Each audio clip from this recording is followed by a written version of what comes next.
Hey everybody, Adam here with Hometown Acres. Welcome back. So today we're going to be talking about garage organizational hacks. Now this garage right now, we've been here about 3 years and I'm not the most organized person when it comes to my garage workshop, but today we're heading over to everybody's favorite special guest on our channel, neighbor Doug's place. His garage is spotless, and I knew the first time that I saw it, I had to get you guys over there and show you. He has some great ideas for garage organization, and I'm hoping to steal some of his garage organization hacks and bring them back to our shop here. Anyway, let's head over to Doug's. And we are here. This is Doug's shop here. He's got a nice little outdoor entrance to it. Howdy ho, neighbor. Are you filming? Of course I am. I'm always filming. That's a downside to being neighbors with a D-list YouTube celebrity. Who, me or you? Yeah. You always got to wonder when the red light is on. You be careful what you say around me. I'm way down at the bottom on that list. So yeah, this is Doug's shop here. And I can tell you guys, Doug did not spend any extra time cleaning up here. Every time I come over here, it is this clean looking. So the reason I wanted to bring you over here is the first time I came over here, I was completely blown away at just how, what's the saying you have? Everything has a place and there's a place for everything. Exactly, yeah. It's just one of those things that it makes it easy to keep it clean. Yeah. And I'd be a hypocrite to say that it doesn't get messed up. This is a workshop. Right. I use it every day. I mean, yesterday I was welding a big project up here and there was stuff laying around, but when you have a place to put stuff away, it makes it easy to clean it back up. Yeah, and if you're in the middle of a 2 or 3 day project, it doesn't make sense to put everything back away. But when you're finished what you're working on, put everything back away in its place. Yeah, one thing that I found with doing that, and you're 100% right, you don't put it away if you're going to use it the next day. But what I've found is you start stockpiling tools up on the workbench and whatnot, and at the end of the day, I kind of look and say, okay, what am I not going to use, and put it away. Right. That way, when you're done with the project, you're ready to go in for dinner or whatever, you don't look around and go, oh boy, this is overwhelming, because that's what most people have the problem with, is they're overwhelmed with the mess that they've made. They just don't know how to clean it up. So, you know, you always try and take one step at a time. It just makes it a little bit easier. There's some things that, you know, I'd like to show some of your viewers, and I know we had talked about it. The things that I have in the shop aren't for everybody, but they work for me. Right. It's really, you guys all have your own individual shops. You have your own workspaces, areas, man caves, if you will, whatever you want to call it. So some of the things I do aren't for everybody, but for me, they work, and really that's all that matters. I'm not going to go tell everybody, as another famous YouTuber says, they call it you should instead of YouTube. So yeah. I'm not going to do that. You know, we've all got suggestions. You know, this is your channel, and you'd ask, can we come over and do this? Yeah. Well, like I told them in the intro of this, I'm looking to steal some ideas to implement in our own garage, because I'm not the messiest person in the world, but I am not anywhere close to being the most organized. So looks like Doug actually did a little bit of prep work here for us and made a list of some different garage organizational hacks. So what's the first one you got on the list there? Where do you want to start? There's a handful of things that I really enjoy, and if Adam pans up to the ceiling, behind him here, there happens to be a vacuum cleaner hanging on the garage door rail. I'm one of those types of guys that, yeah, you can buy expensive things, but if I can figure out how to make it, I'm going to do it. And what's unique about these particular vacuum cleaners is that they're a remote control vacuum cleaner. So some of you might go, how in the world do you turn the thing on? Well, another part of the organizational thing that I have is there's a thing over there that I keep all my attachments in. But put that on, and it doesn't need to be on. This is actually a pool vacuum hose. I just extended the regular hose so I can get all the way around the shop. But the neatest thing I seen, and a friend of mine had one of these. Your on-off button is on the attachment itself. It's a remote control on the attachment. That's pretty cool. And then when I'm done with it, this is just a ladder hook that I mounted to the side of the garage door framework. And when I'm done, you just put all your attachments back. And I made this out of a board and hot glue gun PVC pipe to it. And it's a place for every attachment. So here's one thing that we'll go through with the garage, and I'll explain to people. You don't work here. You don't ever do anything in this garage. But when you look over there, you know something's missing, don't you? Yeah. Something's not right with that. Yep. At the end of the day, when I'm going through after I do cleanup or whatever I do, I look at that and I go, wait a minute, one of my vacuum attachments is missing. Where did I use that? Oh, I used it in the other side of the garage. Walk over there, and that's usually where I left it. So you've makes it easier. You've got double the chance. One, if you don't see it sitting out, you see that it's missing from where it goes. So you either see it from one spot or the other. So you've got twice the chance of remembering to put it back. I like that. Where it's at. So I got the vacuum here, and I liked it so much. And if he does a quick pan, there's another one up there. Yeah. And I use that one for cleaning out. It makes it really nice for cleaning the cars out. You can reach into both sides of the vehicles.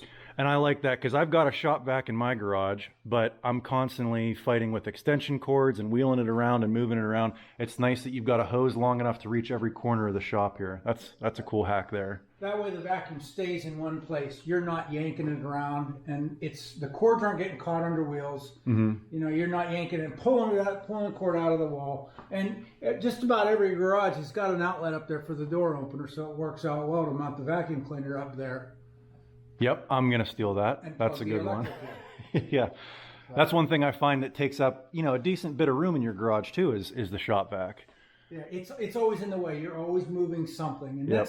that's one of the things that I learned in our business that we owned is wasted motion, wasted movement is unproductive, and you don't get paid to do that. Right. I've kind of adopted that into my workshop just because of so many years that we did it at our shop, where you have things and you look at the motions of the project or the people or whatever, and you try and reduce that as much as possible. So real quick, give people a little bit of background of where you learned a lot of this stuff. So you owned an injection molding company, right?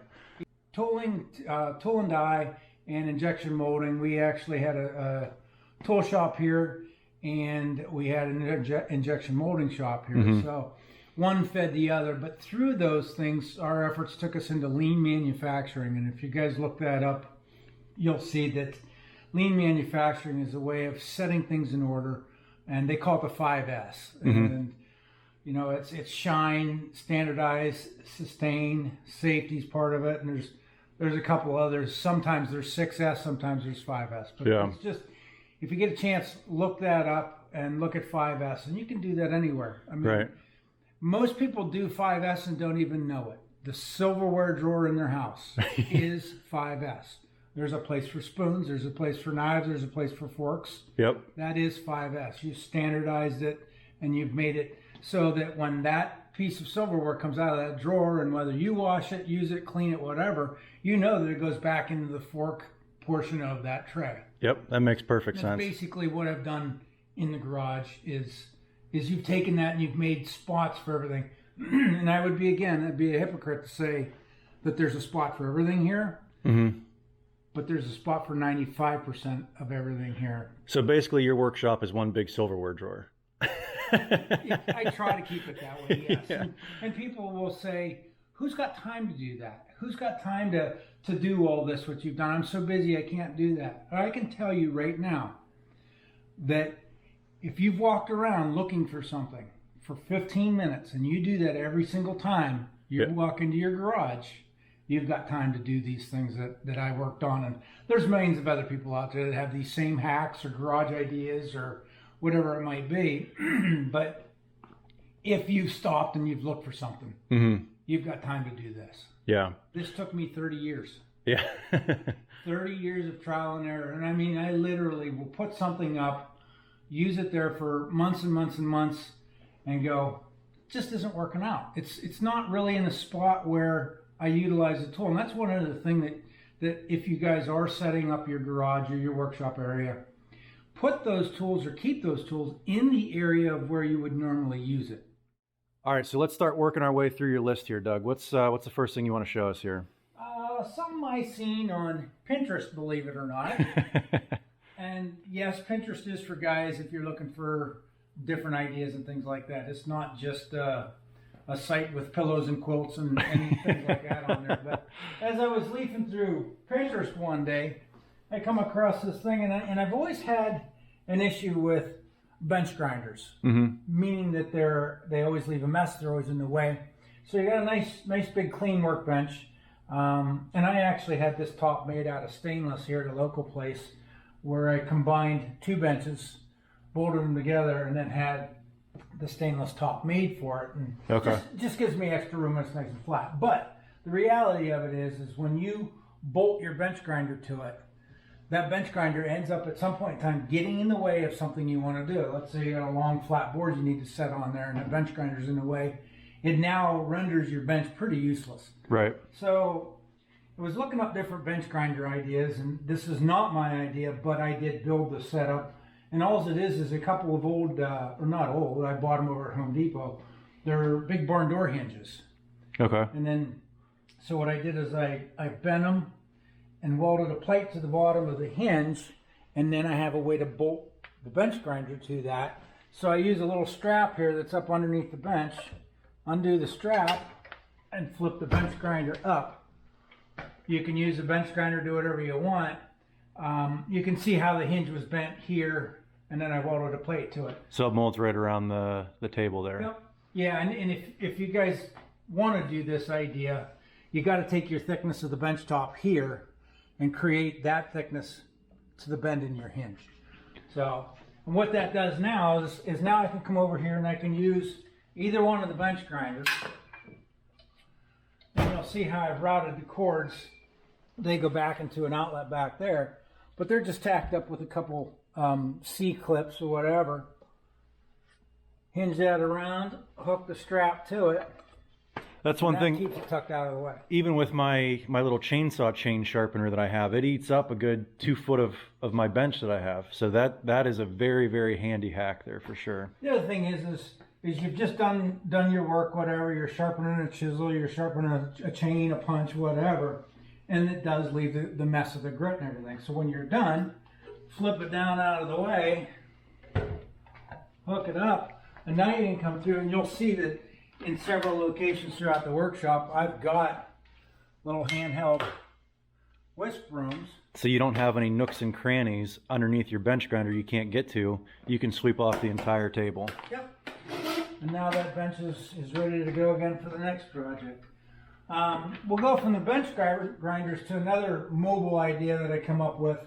And I didn't get this one off of Pinterest. It just had the idea. But when you have vices on your workbench and you're doing projects, you use your vise, all that makes it nice. But sometimes you need to get in here and do something. So what I did was, if you take a look under here, these are a bolt-on Reese trailer hitch.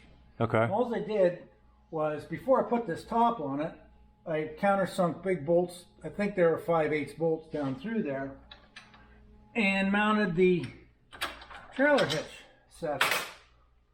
So now, if I don't want that vise there, need it out of the way, now it's flush to the edge of the table. That is pretty genius too. I like how your entire workbench is kind of modular. You know, And the other thing I can do is, let's say I had a specialized different bench vise. I could take and put something else in there, a different bench vise. I could take that one that pivots and swivels, and I could move it down here if I was doing something that required some right hand work or whatever. Yeah. I'm going to ask you guys at the end of this video, what is your favorite hack that Doug's got here for us? So as you're watching this, keep that in mind. Try to pick out which one's your favorite. I think he's got like 10 more here for us. So, all right, so moving on from the bench grinders and the removable vices, what's next here? Clamps, wood clamps, metal clamps. There's, I don't know, any kind of fabricator or any kind of woodworker that doesn't have clamps, and they all have good storage ideas. As you can see, space is always a premium. This garage is really, it's 18 by 30. To some that's huge, to others that's small, that have, 10 bay garages that they work out of. Right. This is not that. It's a bay and a half wide and 30 feet deep. So to try to find places to hide things, if you will, or to organize them, it's always a challenge. So with that being said, the different styles of clamps that I have, most of these clamps are a wood style clamp that you use on wood projects or different things like that. And then the other ones over here are for when I do a welding project or something. And so to keep those organized. Now you can see that on here, it's basically a U-shaped bracket. Again, if I don't have to buy it, I'll make it. Right. This is made out of a old tree stand framework, the handrails that come off. Cut them up, weld them back together, and taking something that was pretty much useless and making good use out of it. I love repurposing things and then looking at it and kind of giggling, knowing what it was made out of. So, you look at something like this and you go, that was made out of an old tree stand handrail. Yeah. So, and then even the one for your metal clamps here, it's not overly complicated. It's a couple of blocks that you screwed to the bottom of the cabinet and then a metal strap underneath it. Yeah, it's just an 1/8 inch by, I think 1.5 inches wide piece of metal strap I got over to scrapyard. And basically all you do is you undo the clamp, hook it up in there, and then close the clamp back up, and they're kept there and they're organized. So that makes it easy to put everything back. And then these style clamps, they just kind of hang on that strap. Yep. They're pretty good to go. And then I guess moving over here to the right, you've got all your nail guns. Now, what'd you use for these? PVC pipe? Yeah, these are a PVC pipe. This is pretty much everything air related here that I have, air tools and whatnot. So, you got a finish nailer here. And one thing I think you mentioned was when you do this, take the time to label everything so you know that tool fits in this slot, whereas this one here is a little bit bigger. This is your bigger one. All right, I'm going to do a test here, Adam. Here.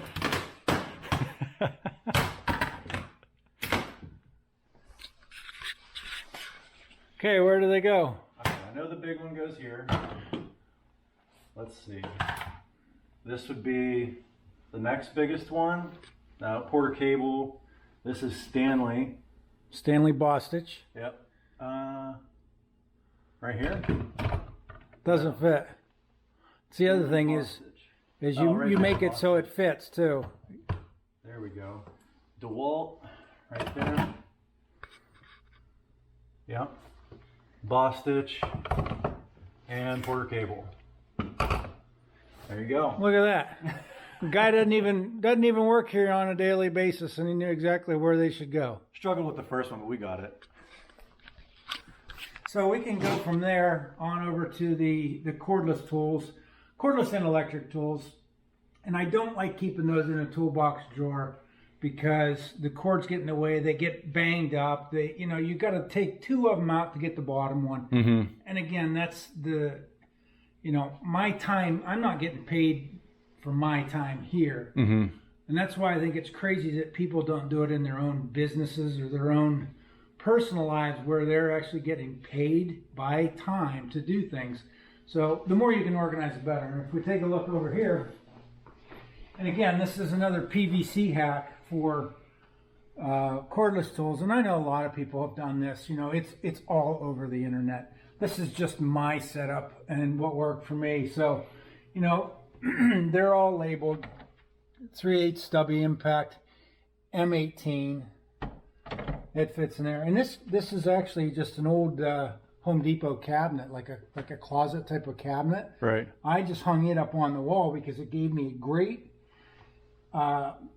distance and whatnot for storing these things. So, any of the cordless tools, I think in one of your last videos you saw the caulking gun. Yeah. You might look at that and you go, how in the world could I make something for PVC? Well, that took me a while because if you look at this setup, there's a place in here for the top handle of it, and then the tool itself in there fits. So, it's just a matter of spending a little bit of time figuring out how to fit in there and then getting it to hang up. I've even got things like, the cordless bandsaw. Yep. There's a little piece up here to let that handle go in there, and it keeps it in place. Right. Everybody has a table for a skill saw. Yep. So what I did was I just took a shelf and I cut out a notch for the bottom of the blade, put a little metal bracket in there, bent it for the support so that board wouldn't slip or fall, and then they just slide in. So there's a place for them. Yep. I was gonna say, looking over on the side here, you've got all your Sawzall blades organized, a spot for all your batteries. Yeah. Again, you can buy battery holders for DeWalt, for M18, for Milwaukee's and all that. I made them out of a little piece of angle iron. So it's a little piece of angle iron, a piece of flat bar stock, and then the other pieces of stock. And I just measured it out to see what would fit and work for my need. Now, if you go on the internet and you look for these things, they're upwards of $10 a piece. Yeah. Per battery holder. And I thought, you know what, I can build it for cheaper and I'll have fun and make something cool. Yeah. Here's another idea that I really liked. Well, this is a necktie holder that you would have in your closet. Right. All I did is on these bottom ones, I pulled off the little black cap that goes on there. And guess what fits on there perfectly? Sawzall blades. They go on there. The other thing I did is I just took little cut sections of PVC pipe, and this is where I put all my jigsaw blades. So each jigsaw blade, you know, there might be 4 of the same kind. They go in one and then different kinds. So they're all set up so that blade goes back into the right spot. Yeah. Now, one other thing you wanted to show over here was your paint can shaker. Oh yeah, let's do that. That's kind of fun. So again, I keep that over here because it is basically, it's a Sawzall blade. Yep. Okay, so I took, to mount that on a piece of shelf bracket. Mm-hmm. So the hooks of a shelf bracket will fit in this. So I just opened up the bend on it. I riveted the blade to the bracket, and then I riveted a hose clamp. Now the one I used to have on here was a finger clamp. You could do it. It broke, and I was in a hurry and wanted to use it. But anyhow, Sawzall blade. Take out the Sawzall. Put the blade in there. Yep.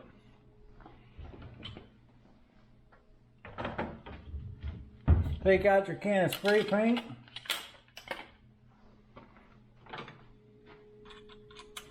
Just give it a couple twists to tighten it down. This was open a little further, but...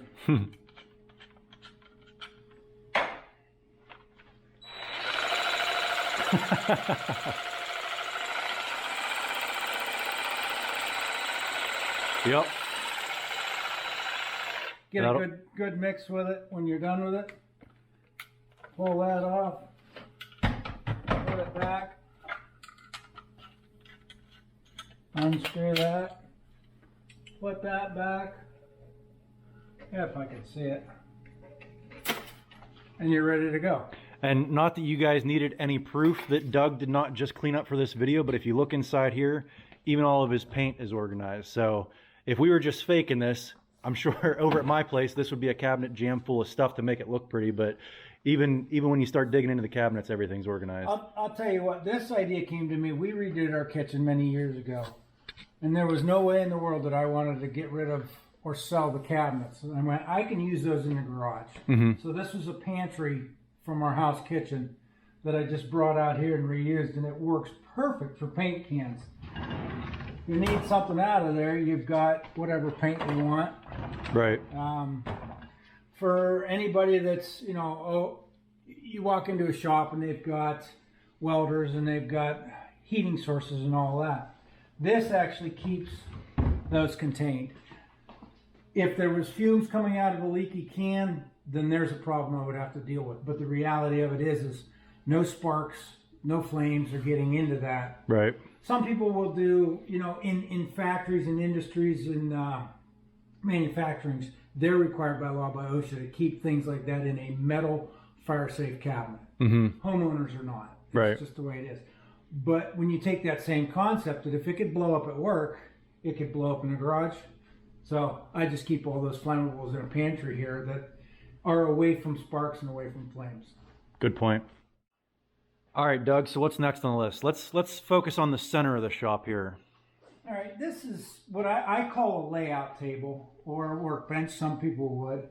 But I call it a layout table. If I've got something big that I'm either doing out of wood or out of metal, it gives me a 4x8 area to lay something flat to make it square and all that. So when I built this actual bench, I built the metal legs for it, And then this is just the 2x6 boards with a piece of laminated on both sides from Home Depot, 4x8 sheet from Home Depot. And the neat thing about that is, and I'll show you in a second, is when this side gets scratched up, destroyed, paint, whatever, I can take and flip it over and use the other side. Right. So it's not attached to the table. Mm-hmm. I'll show you why it's not attached to the table, because when you build anything out of,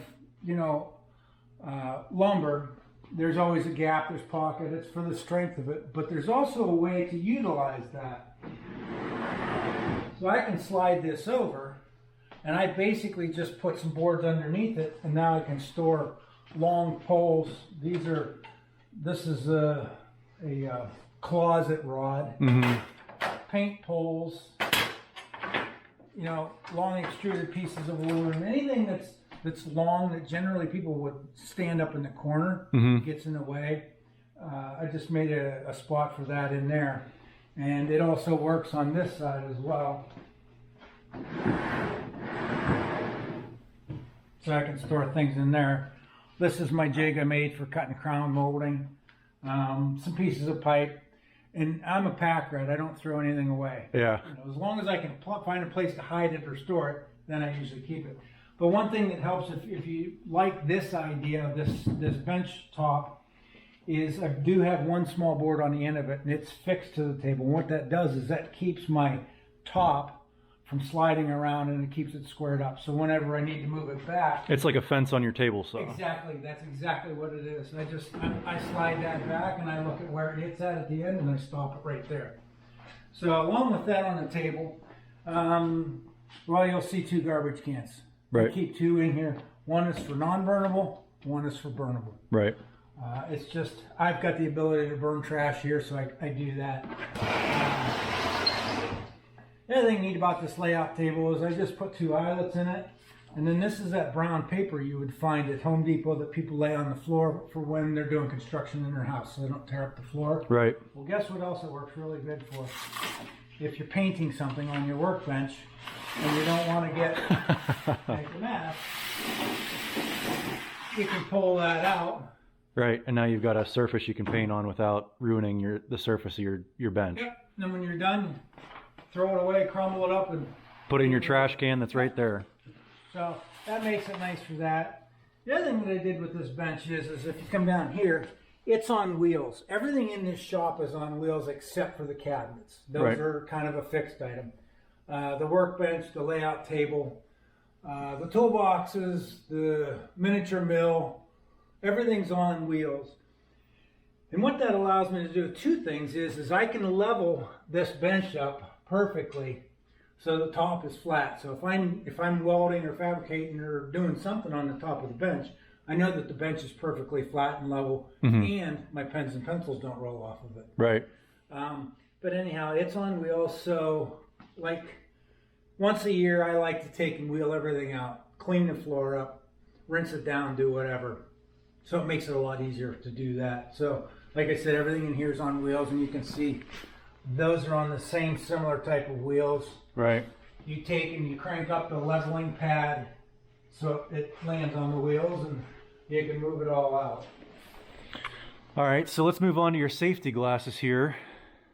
Well, I'm a big advocate of safety glasses, just for the simple fact that I can't lose another eye. if you don't know the story, Doug lost vision in one of his eyes from a skid steer accident. So yeah, I actually. if you guys didn't catch that video, I'll put a link up above where Doug tells the story. I keep a stark reminder around here of the shovel handle and skid loader story, but Yeah, that thwacked him in the eye there on the skid steer. that's for another day. Yeah. So, but anyhow, the safety glasses. I like having a little 4-foot fluorescent light over the workbench. If I'm doing something, I'm getting older, harder to see and whatnot, so I like to have a little bench up there, or a light up there.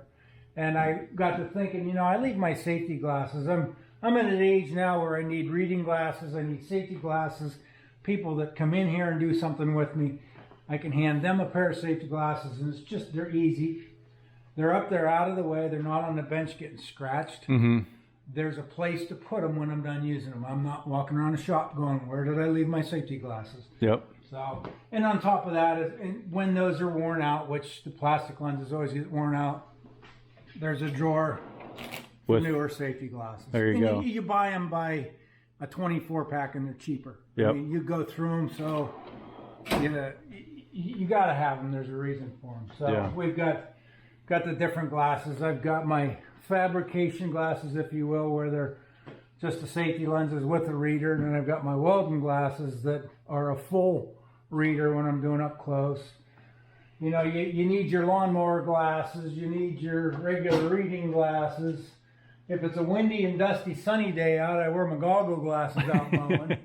If it's a dark gloomy day, I wear the clear ones. So it's just a nice way to set that up. And then along with the bench, I've got, don't ever let your wife throw away a junk cutting board. Yeah. The good plastic ones are perfect for if you're cutting out stickers or something that don't want to ruin the top on your bench. Right. So don't let your wife throw the old cutting boards away. And then I keep some cardboard for doing layouts. This is a really unique item that I believe they sell on Amazon. It's made by Swag Off-Road. It's SWAG Off-Road.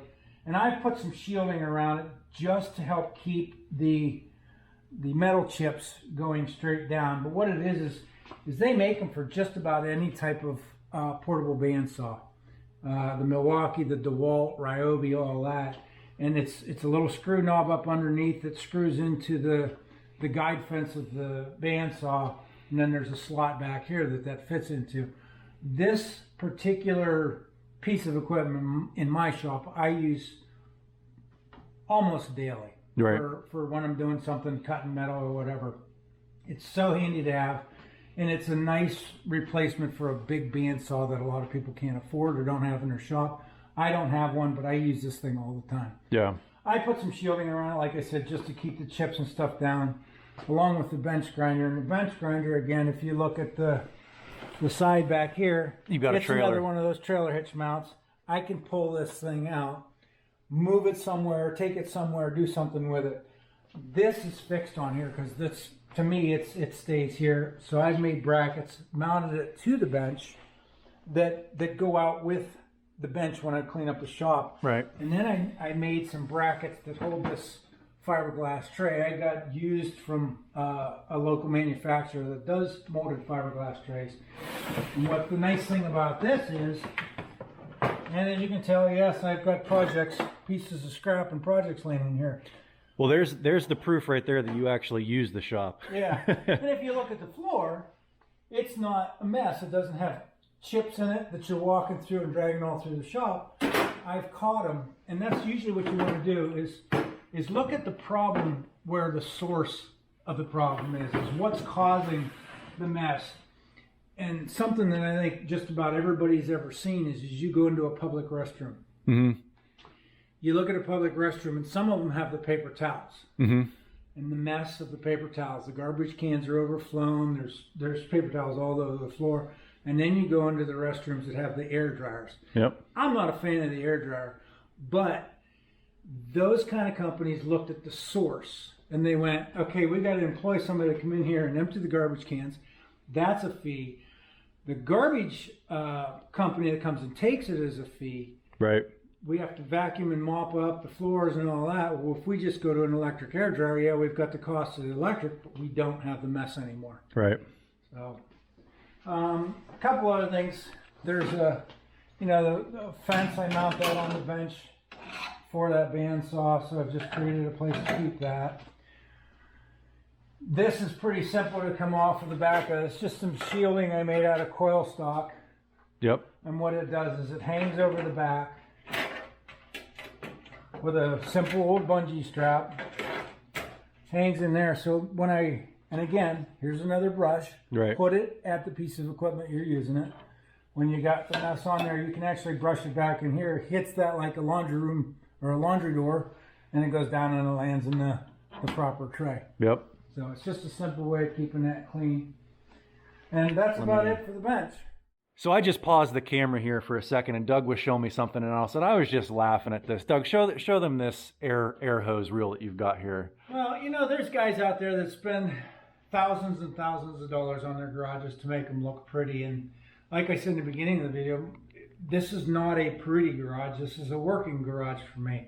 And I had this hose reel that for an air hose that I used, and it was mounted on the wall over there, and it was just kind of in the way. It was a nuisance because I would pull the hose out, and now I got the hose laying on the floor doing a project. I'm tripping on it. It's in the way, whatever. So I thought, and just like everything else, there's got to be a better way. Right. So I'm looking up here, and I'm thinking, you know, the more I can get up out of the way, the easier. So this isn't even one of those fancy retractable air hoses. You just pull it out, and it is what it is. It stays there. But now if I need to do something on the workbench, it's here, it's out of the way. It's not dangling on the floor. I'm not tripping over it.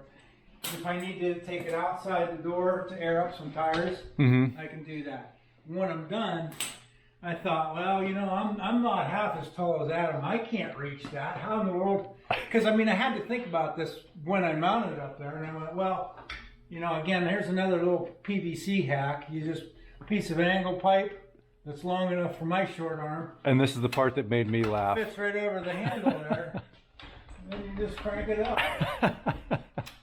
And then you hang this back up where it needs to be. So that goes into another item that I had to come up with, is I had to supply this hose reel with an air line. I wanted a moisture separator on it because I do my powder coating with this air line. And I thought, well, I don't really want an air hose dangling through the garage. So I found a piece of pipe that fit that air hose inside of it. And I made another bracket, and again, it's hanging from the garage door rails, and it's very well supported from the ceiling. Those aren't the factory inch-long bolts through there. So what I did was I run that air hose through this pipe, back around and through this pipe, and then it goes up into the ceiling over to the air compressor that's in the other part of the garage. Now, that does two things. One, it gets that air hose out of the way. It's not visible. You're not tripping over it. It doesn't look like crap, but it gives me a place to hang things too. So if I'm painting something and I want to, let's say I just painted up these headphones. I paint them. Now I have a place to hang things to dry. So I utilized the garage door rails or the brackets, so be, to turn them into hangers. And you can see over here that I've got all the different hooks and hangers and whatnot. Here's something that a lot of people, you can go find those at Home Depot all day long. They work great for doing whatever. But if you just add a little hook to them, hangs right on the rail. It works pretty nice. So one solution with the air hose actually ended up solving about 4 or 5 other problems for you. It created a bunch more opportunities. I come in here and I do some miscellaneous powder coating. So you need a place to hang it after you've powder coated it to cool off. Same with painting it, but that gives me a spot to hang things off of those. And they're plenty of strong. I don't know how many pounds you can hang off of that, but I also don't try to hang, you know, a tractor off of it either. Right. You got to understand the limits of things. So I want to show them. I think this was probably my favorite part. Like I said, I'm going to ask you guys at the end what your favorite hack is. But my favorite, when I first came into this garage, was your toolboxes. Your toolboxes here. So open up one of those drawers, and I want to show them what you did with your tools. First off, I want to start by saying, yeah, it's a snap-on toolbox. Yeah, they're snap-on toolboxes. I bought them used. Right. You can go out and you can find people that need to sell a snap-on toolbox. Do not pay the crazy costs off the truck for a snap-on toolbox. Yeah. I bought them used, brought them home, cleaned them up and whatnot. Again, what I'm going to show you here goes back to what we learned at our business. And that's the set and order. And that's having a place for things. And I know there's going to be people that are going to say, I don't have time to do that.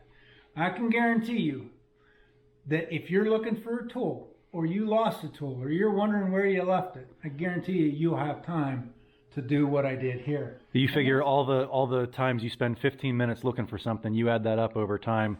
If you just do this, it's going to save you that time in the future. Guarantee it. Yeah. Guarantee it. And it will make you smile. Yeah. It will make you happy. It will make you feel good when it's done. So before you open that up, again, everything is labeled. Every drawer has a label on it, so you know exactly what you're getting into before you even open it up. Go ahead and open up the screwdriver drawer. Right. Okay, so what's nice is I can tell if I'm outside and I've got a buddy here or Adam's here, I can say, hey, can you run in the garage and get me a screwdriver? Give me a flat tip screwdriver. And he's like, okay. And walk in, look at the toolboxes and go, oh, okay. Screwdrivers, not drivers, they're all kind of in the same family. So you open that up and you're like, wow. Yeah. Who in the world has time to do that? Yeah. Here's why you have time. That screwdriver might be gone. I might have used the screwdriver yesterday over in the other garage and went, where in the world did I leave that? And then I can say to myself, well, wait a minute, I had a screwdriver over in the other garage, realized it was missing because you see the cutout. I'm not the guy that invented this. I'm not the guy that came up with it. I'm just one of the thousands of people that did it and understand the benefits to it. And are extremely happy you took the time to do it. Absolutely. You know, to cut out this one particular layer might have taken an hour to cut it out. Mm-hmm. What takes the longest is taking all your tools and setting them on a piece of foam that's the size of that drawer and organizing it visually to your own liking based on what tools you have and saying, okay, that's what I want. And then from there, basically you just take, what I did was to take one of these cheap old X-Acto knives and I ground off the back edge. Mm-hmm. What that allows you to do is take and cut a tight corner. Okay. So basically you lay that on there and then you just take and poke down through and follow the path of that tool and you pull out that piece of foam. Right. It's that simple. Now you said this is multiple layers of foam, so your bottom layer is just a full sheet, right? And then your second layer is the cutout. And what that does is it gives a soft place for the tool to sit, and it allows you to cut all the way through your upper layer. Mm-hmm. It's a lot more for the cutting purposes of that. Now, here's a secret that a lot of people don't know about when they do this. Yes, the organization, that makes it all nice. Guess what? Other than that little piece, my screwdriver stayed in their spot. Right. They're not sliding around. Open it up and everything was all jumbled together. So it's a part of the organization. I know I've had either one of my sons or my wife come out here, borrow something, take it into the house and use it to, do a light switch or whatever it is they were doing with it. And I'll come by and I'll be, that's missing, and I'll come out here. I'm like, wait a minute. I didn't use the screwdriver. Where's my screwdriver at? First place I go is talk to the other family members and say, which one of you borrowed the screwdriver? And they look at me like, how did you know? They know exactly how I know. Yeah. Because it's missing. It's not in the spot I was supposed to be in. Well, and then the other thing we were talking about is when you lend tools out. So right now you said you've got a wrench out to a buddy, right? Yeah. He says, hey, can I borrow your impact wrench? Torque wrench. Not everybody has a torque wrench laying around, and I have them. And so I did that with my ratchets as well. Mm-hmm. And now you can see that this one's missing. Right. And he might have it for 2 or 3 weeks. Right. Like I said, I'm getting old. I forget things. And I might walk out here and go, oh, where did my, torque wrench go? Or my impact wrench, whatever it is, torque wrench. And oh, wait a minute. My buddy's got it. Yeah. So he's got it, and I know it's gone. And again, you cut that out to the sizes you need. And again, you guys are going to say I'm crazy. I got too much time. I'm telling you that when you run around your shop and you're looking for that wrench because it's in a pile of a mess somewhere and you don't know that it's missing out of your drawer, and yeah, that's a Snap-on. There are some things that I buy Snap-on, and there's some things that I buy Harbor Freight. Yeah. Depends on what the item is. You buy the Snap-on because they're going to last you a lifetime and they're a lifetime guarantee. Mm-hmm. Other people, Craftsman has lifetime guarantees and whatnot. There's just preferences. I like the Snap-on wrench. I could get that. But when you leave a Snap-on wrench somewhere and lose it, you get pretty bummed out. You're like, man, I just laid $100 down somewhere and I don't know where it went. Yeah. So that's another reason that keeps And the other thing is I've always heard the number one way to have your tools walk off or walk out of your shop is by lending them to friends. They forget they borrowed it. You forget you lent it to them. And I like the Post-it note idea of, you know exactly where it's at. You can still lend tools out, but you know where it's at to get it back. I know who to call. Yeah. I know who to say, hey, you still got my wrench? And you're like, yeah, I'll go find that and bring it back. Yeah. So, but, you know, and that's that. Not, again, I'd be a hypocrite to say that every one of them, this one, it doesn't have a spot yet because I don't know if I want to put it there or where I want to put it. So what I've done is I just lay it there. Yep. Okay, is that going to work? You know, you may go out and buy another wrench or whatever. One thing that I can't stress more than anything is when you go out and you buy a tool and you do the cutout for it, Mm-hmm. you all of a sudden become very responsible for that tool. Yeah. You don't try not to break it because in order to replace that screwdriver, you got to find the exact same one again. Mm-hmm. And then, heaven forbid, 10 years later, they don't make that anymore. Then it starts to make this look kind of junked up and whatever. Right. So I know that, okay, I want to take real good responsibility of that particular screwdriver. I want to use it for screwing things in. I'm not grabbing my hammer and using it as a chisel. Right. Because I don't want to break it because I know that breaking it would screw up what I've got going here. Right. So that's just another thing of keeping that organization. Now, here's where you see those two items. They're in cutout foam, whatever. But, you know, knife sharpeners.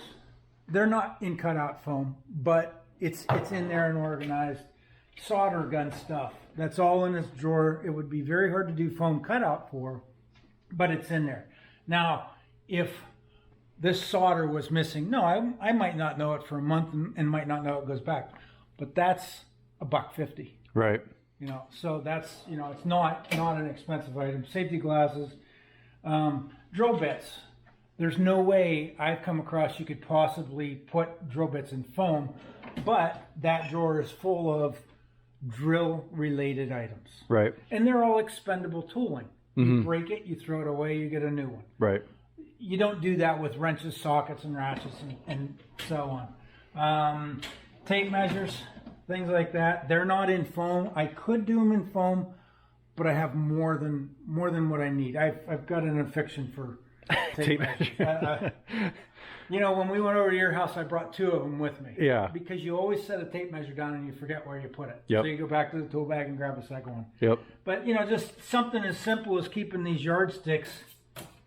And this that I keep them in is really meant for hanging or for putting wrenches in.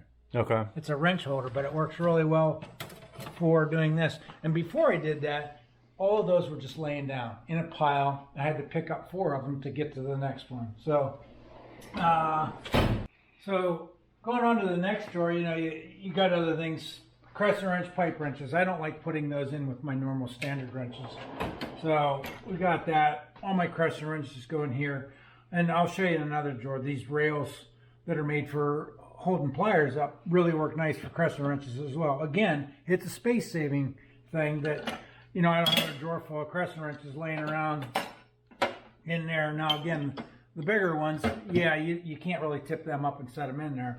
But it's a place to put your crescent wrenches and different adjustable wrenches. And then I like to keep standard and metric wrenches in different drawers. So these are the standard wrenches. And then you can buy a lot of these wrench holders on Amazon and whatnot. This is just, I mean, can we just sit and appreciate how beautiful this drawer is? Oh my God. No, what you can appreciate is when the 13/16 is missing. Yeah. You and I both know it's missing.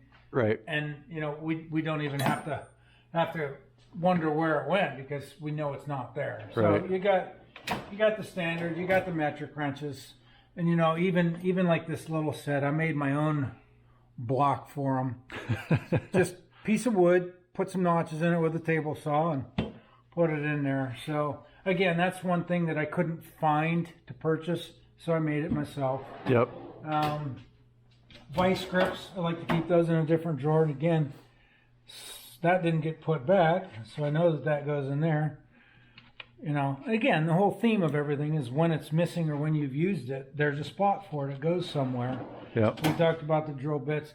Yeah, we got, you know, a drawer full of flashlights. They're not cut out. Right. But they're not, you know, you can go get a flashlight for $6 to $10 somewhere, you know, that's used in the garage. So you got to be selective of what you spend your time on. Now, if this was our business, yeah, I would have a spot cut out for those flashlights, because as a business owner, you want to know when people are either stealing flashlights or you're breaking them all the time or they're wearing out or whatever, not just keep getting invoices saying that I just had to buy 20 flashlights today. Where are they all going? Right. You know, so it depends on the atmosphere you're in and what you would do. Hair dryer, glue gun, electrical type of components in there, crimpers, things like that. Yep. This is something that I did want to show you guys that I showed you in that drawer. It's for different pliers, and they make these. You can get them on Amazon, and what it is it's a. I don't know if I can pick this one up without them falling, but it's a rack. If you can get a shot of that, it's a rack that holds pliers, and it holds them standing up. Mm-hmm. And the best thing about that is it gives them. It takes up so much less room, and as you can see, I like pliers, and and you know there's a plier for every job, but it holds it up, it keeps it in place, and it gives you a spot to put them. So, and this is another thing that when one's missing, again you can see that it's missing, and you know where to go. So I've cut these racks. You can cut the racks to whatever size you need to fit your drawer, and you know there's tin snips, there's wire cutters, there's pliers, there's just everything in there. Pry bars, no, I didn't cut those out yet. I was thinking about it. I laid the drawer out and I went, that's kind of a pry bar is an item that, yeah, you do break once in a while or it gets ruined. So I didn't do them in foam. So I would be a hypocrite again by saying that everything's in foam and everything's organized. It's not. But I've got a drawer for it, and it's, you know, goes into its place. Dental picks, I don't know about you guys, but there's a dental pick for every job. It's, you know, you get in there. And again, these things break, they get destroyed. The ends of them get bent. You throw them away, you use them to heat them up to pick something out. So they're a disposable item. That's why they're not in the foam. My Allen wrenches, though, they're expensive. Right. Even the cheaper pack, you buy a pack, but I've got it cut out. There's cutouts for those. Mm-hmm. That way you know they're missing. And then ultimately the manufacturer of these also, that when one of them's missing, you know it too. And I didn't do that. The manufacturer did that. So there's benefits there. And again, it all goes back to organization. You know, if somebody wants to borrow the Allen wrench, go ahead and take it. I know it's missing or I know it's gone. So again, those are things, and I've grouped up some of the bigger metric ones, cut them out, put them in there. And zip ties. Oh my God. They're not in foam, but there's a drawer full of zip ties. Everybody needs a zip tie. Yep. The same with the drawer with duct tape in it. Sometimes electronic tools. These are the tools with cords. Yep. That are seldomly used that I don't have a place over there for. Mm-hmm. You know, there's a whole bunch of other things. You know, the carpenter squares. If you take and you line them up, not everybody has two of the same one, but a lot of times I'll find a reason to come across with two different ways on a carpenter square. Doing setup. When you do metal fabrication and you do woodworking, you got to get creative on how you're going to hold or clamp something on occasion. So you need sometimes two of things. You've got quite a bit of toolboxes here for different kinds of nuts and O-rings and grommets and. You know, and I'm in essence, I'm kind of a cheap person. I don't like to pay a lot of money for things that don't hold a huge value. But you know, this shelf here. This is made out of, I actually made the shelf, I cut the shelving down and made them in here because I wanted a way to pull these out. Now they make shelves all day long for plastic trays, but they didn't make shelves for these cheap Harbor Freight trays. Right. So I made my own tray to fit them. And I'll give you a prime example of this organization compared to this organization. I need a plastic push pin. It's easy to pull out. I need a toggle.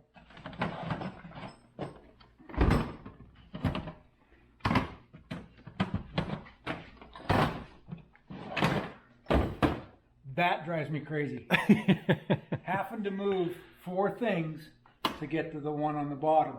And I could put this back on top and it still wouldn't matter. I'd still need something out of the bottom, right, no matter what it was on the bottom. Yep. So at some point, I will make some kind of shelf system so these pull out independent on their own. Well, like you said, this garage shop has taken you 30 years to get to where it's at, and you're still not done. You still got to add shelves for this section here, and and I don't want to say this for everybody, but you will never get it right the first time. Yep. You'll do something, you'll set it up, and you'll be like, yeah, that works nice. And then 3 months later, it's like, it really isn't working well for me. I want to rearrange it. And I've had, this garage has been rearranged and moved in different things in different places over the years. And it's just how you set it up might work for you at the moment, but then 3 years later, you get a new tool, or you get a drill press, or you buy a welder, or change a bench and go, wait a minute, it might work better over there. Right. Don't be afraid to put something in one spot thinking that, oh, I might move it later. Just do it and see how it works. And you'll know it from daily going in and out of stuff. Right.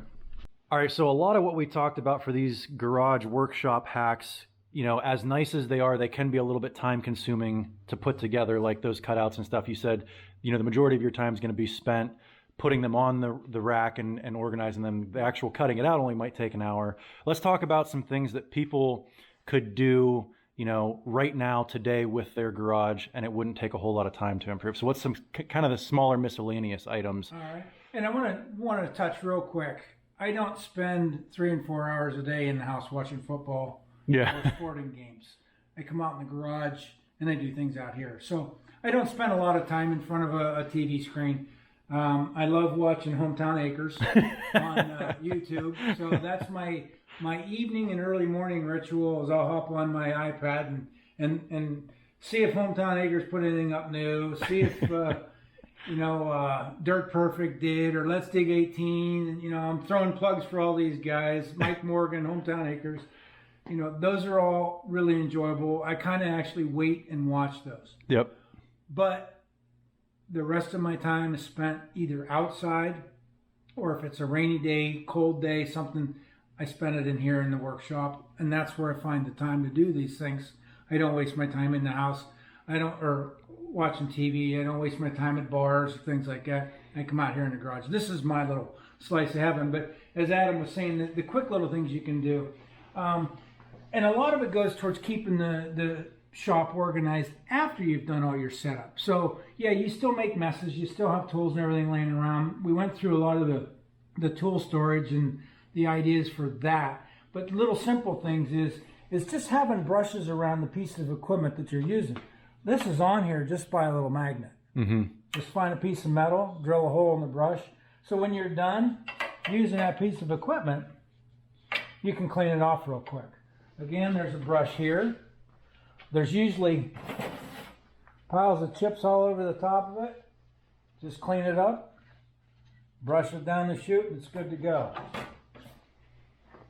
I keep brushes here for when I'm working on the workbench. Mm-hmm. It's right there and handy, so when I've made the mess, I can clean it up right away. I keep the garbage cans in the center of the garage for the big stuff. Mm-hmm. It's always easily accessible to get to, instead of tucked away in a corner or on the other side of the garage. Yep.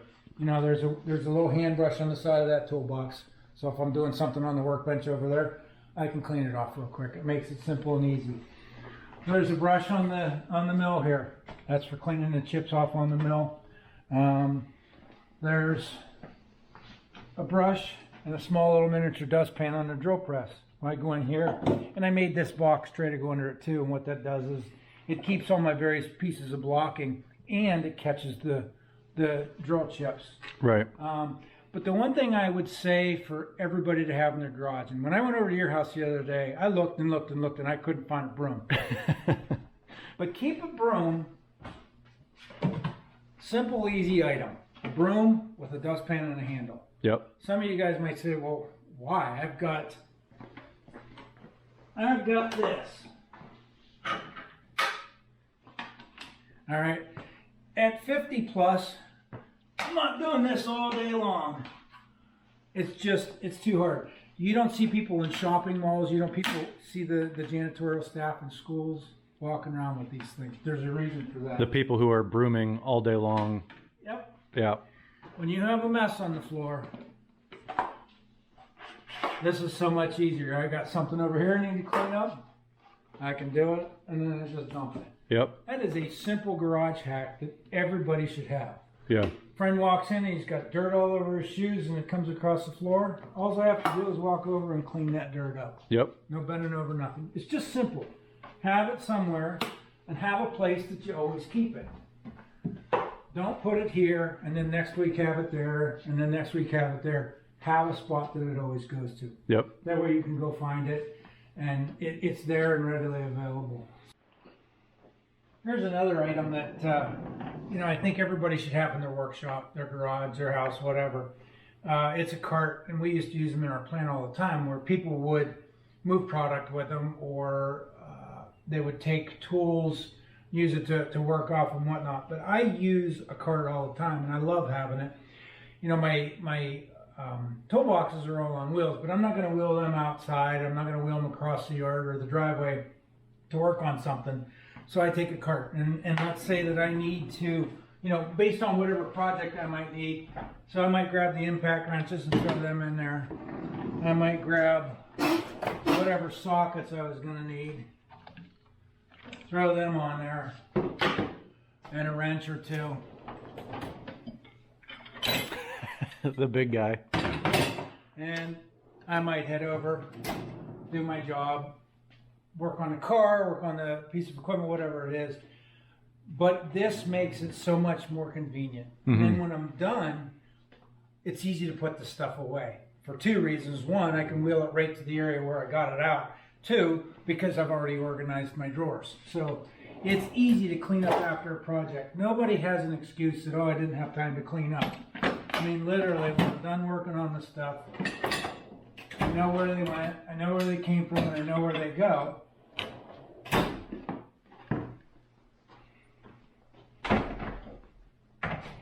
And I'm done. I've cleaned everything up for the day. And it also goes with simple things like, okay, this is your basic drill press. Mm-hmm. So what I did for that is I made a couple spots that have the clamp holders. These are, they go under the table for a drill press clamp. And you don't even need to make clamps for certain things. My drill vices are their own clamp built in. You just clamp it right to the rail of the stand. So things like keeping your welding helmets organized, a place to put them when you're done, place to put your air chuck. Right. Okay. Because when I use this, I pull the air hose out and I go out, or the tire filler. I'm always using it outside. That's why I located it right next to the door. I'm not going back there looking for my air filler. It's over here. And that's something that I want to show, just real simple, is this is an air cullet that fits on the end of the air line. Works perfect for holding the tool. Just a quick connect, yeah. Just use the quick connect that you would have on the end of your air line for that. Yep. And with this air filler, that's a valve stem out of a car. You just pull it through a piece of metal. Your quick connect. Yeah. There's your tire filler, but to put it away, you just put it back on, using the same kind of components that they would hook up to that you're using it on. Right.